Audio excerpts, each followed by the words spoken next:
Hi everyone, it's Theodora and we are back with Eric Fennell to talk about being hired on media alone and just general advice he has for young artists today. Immerso Dio mi sento nel primo fallo il cor. Immerso Dio mi sento nel primo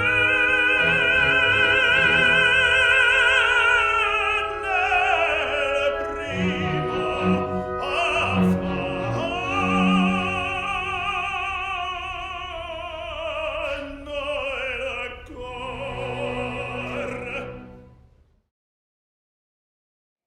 So you've talked about how important media has been in many aspects of your career, including finding an agent. Can you tell me if you've been hired off of media alone?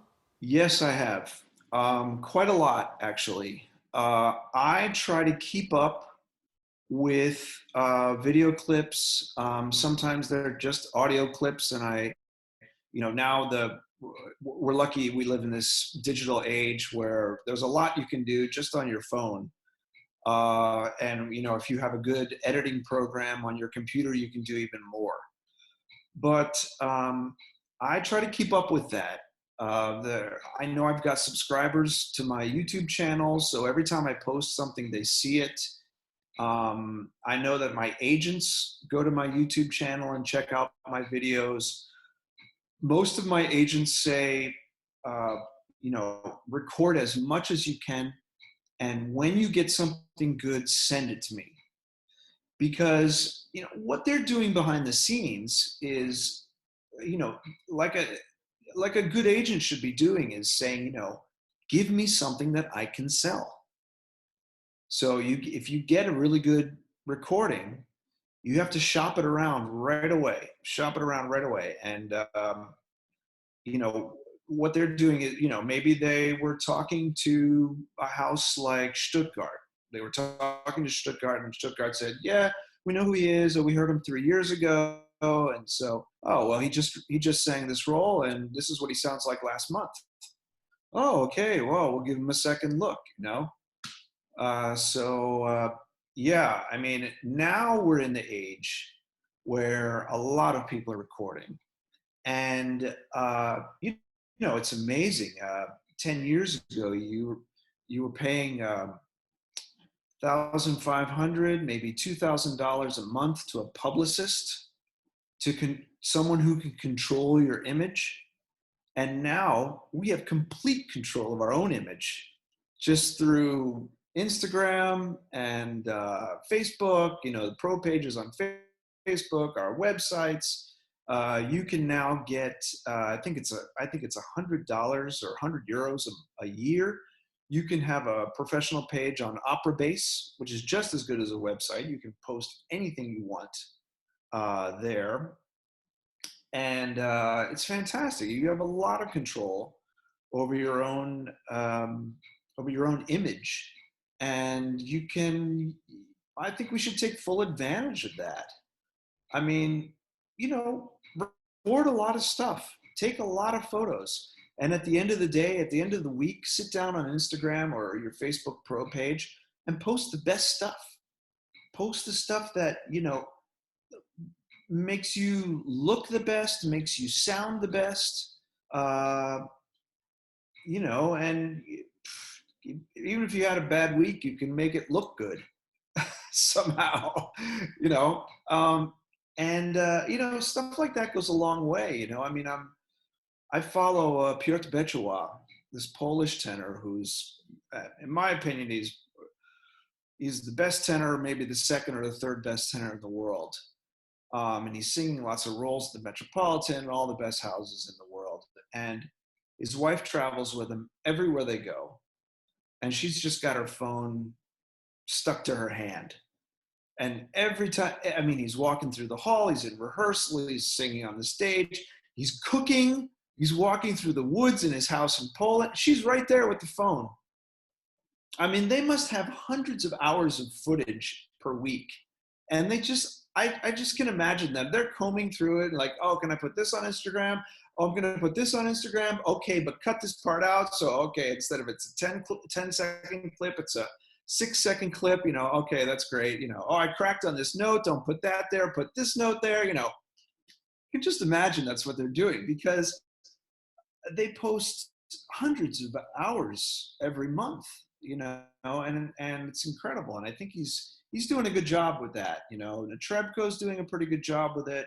Roberto Alagna is doing a great job with that. I have the feeling Roberto hired someone, to come along, because his wife's in all the photos too. So, but yeah, I think, if you're like me, I mean, it's kind of fun. It's kind of like a game, you know. So I just say, do as much as you can. I mean, do what you feel is comfortable. Don't jeopardize your safety in any way. You never want to give out your phone number. You never want to give out exactly where you are, the address where you are, things like that. I mean, be careful when it comes to stuff like that. But by all means, let people know what you're up to.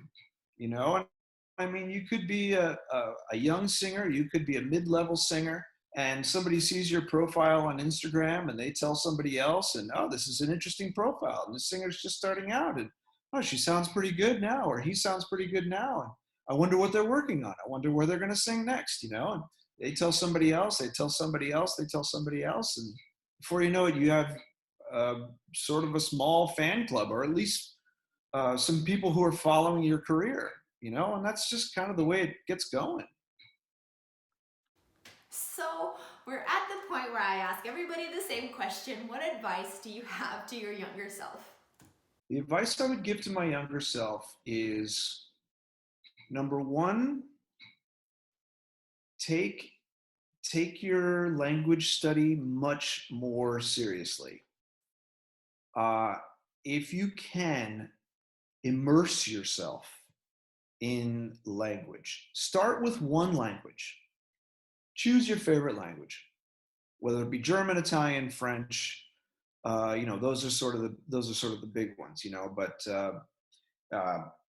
from a financial standpoint, German would make the most sense right now, because they just have the best system going on here. Learn German as best you can. Study it. Do it on your phone. There's Duolingo now. I'm still doing Duolingo with German. I'm still studying my German an hour a day. Deutsche Welle, which is a channel on TV here, they offer free German training online. And they even have an app. You can do it on your phone. From the beginner level all the way up to, I think it's B3, which is more than like what their sort of requirement for German is. You have to be B2, I think, to do, to like work at Starbucks. You have to be B2, I think, or to be a flight attendant on Lufthansa, you have to be B2. So yeah, I mean, that's free. It's all free. It's just work, come over to Germany or Austria or Switzerland, a German-speaking part of Switzerland, and summer. You don't have to do a program. You don't have to invest in a program. A lot of them aren't very good anyway. And if you're at one of these programs with a bunch of other American singers, you're going to speak English. Just come over. Find some way to make it happen. Maybe you can be an au pair for a summer. Maybe you can work out some kind of visa where you can come over for a summer and I don't know, do some kind of language program. You can get a student visa for 6 months or something like that and study at the Goethe Institute or one of these other language universities. You don't have to get a degree. You just need to study the language, just to come over and study the language. That's what I would have told myself. And the other thing I would have told myself is, be true to yourself. Don't let people manipulate you into what they want you to sound like or what they want you to be. because even if you become something that they want you to be, you may not like it. Think about what you want your image to be, what you want your voice to sound like, how you feel. You know, I always think of singing as sort of like a golf swing, or I played baseball, you know, and you can always tell when you hit the ball right, you know, when you hit a high note and you know that you nailed it, your body's completely relaxed and the voice just flies out of your head. And it's like magic. When you find that, stay with it and don't let people, you know, sometimes you have to sit in rehearsals with conductors and they say, oh, don't sing it like that, sing it like this. And because he's, you know, whoever, somebody famous, you have to say, yes, sir, okay, I will, maestro, yeah. But when you get home, or when you're in the performance, do it the way you want to do it. Sing the way you want to sing. If people don't like it, that's their problem. But at least you will be true to your image of yourself. And your image is the most important. You have to be happy with the product that you produce. You can't do much about other people hiring you. You know, that's going to happen or it's not. But you will present yourself in a more authentic way if you are true to really the way you want to present yourself in your heart. So I'd say go with that. That's the most important thing. My dad used to say stuff to me like, well, you know, Eric, you can't do anything to make people like you. You can only do things to make them not like you. So be yourself. Any additional words of wisdom for the young artists of today? Well, it's a hard business, but it is very rewarding. When you do a good job, when you please an audience so much that they are yelling bravo at you, uh, there's no other job like that in the world. You know, I mean, even Hollywood actors, you know, they have to wait for the Oscars for people to really cheer for them. They never really see their work immediately after they do it. They don't know how successful their movies are going to be, kind of thing. Um, so it can be incredibly rewarding. It can be incredibly challenging if you're a freelance artist and you're always sort of looking for the next paycheck, kind of thing. It can be nerve-wracking at times, but uh, it can also be really great. And really, only you can choose when you say, okay, my career is over.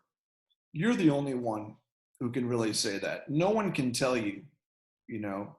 You can say you're an opera singer even if you haven't had a job that pays you in 5 years, because you sing solos in church, you sing the national anthem at baseball games, uh, you have a free recital of opera arias, you learn an art song cycle, you know, or you have a Liederabend or something like that. As long as you are doing things like that, as long as you are pushing your own envelope, whatever that is, you're still an opera singer. You still have every right to call yourself that. Um, the few of us in the world that are lucky enough that this is our only job, that we don't have to have a temp job in New York or something else like that. I'm lucky. I've never had to do that in my life, but I know thousands of singers who have, and I know thousands of singers who had great voices, but not the drive to his career, not the courage or the patience. Am I still there? I'm still there. Not the courage or the patience to say, okay, maybe I have to borrow some money this month from my parents or from a friend or something like that, to get through. That that takes a lot of courage. That takes a lot of fortuitousness. That's so you know you decide, make your decision, and you know what? If it's not for you, that's not a failure either. That's not a failure. It's a tough business, and it has to be a choice that you have your family behind you, or you somebody behind you to help you as well. You need a support system, so it's a real challenge, but incredibly rewarding. Um, so yeah, it's hard to recommend it to say like you should do it. It's so great. I mean, it can be great. It can be great, but very challenging at times too. Eric, thank you so much. For those of you at home, please subscribe to Eric's YouTube channel, and if you want to read more about him, visit his website, www.ericfennell.com. I'm Theodora, and we've been in the wings with Eric Fennell. Join us next time as we talk with Harvard professor and economist Vijay Narayanan. If you like this video, please subscribe to my channel, and if you have questions you'd like me to ask in the future, please feel free to leave them in the comments below. I hope you can join us next time.